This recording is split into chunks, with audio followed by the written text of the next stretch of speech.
Hello. At this point, I want to quickly share some information on more current releases of Revit, Revit 2024 and on, that might differ from the instructions you're about to receive. First thing I want to point out is when you launch Revit and you're here on the home page and you want to start a brand new project, you'd go typically a new under models.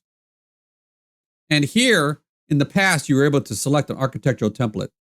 That has changed. So what you want to do is go to browse and then here use default, open and hit OK. And that will start what used to be called architectural template, but it'll start the template that we're going to be covering in this course. Hit OK.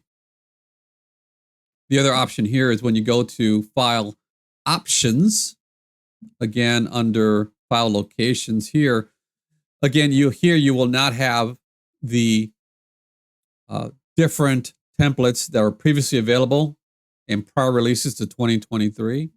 So in 2024 and beyond, for example, this is what the template looks like. If you want to start with the default template going forward, the one that used to be called architectural, I would hit the plus sign here and simply use default, open it, and then move it to the top of the list. I can basically highlight it here and just move it up to the top of the list if you like. Again, not required.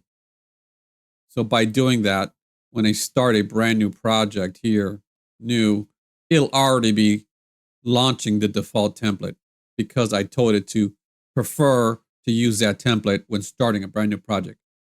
Okay, that's it for the 2024 and newer releases updates.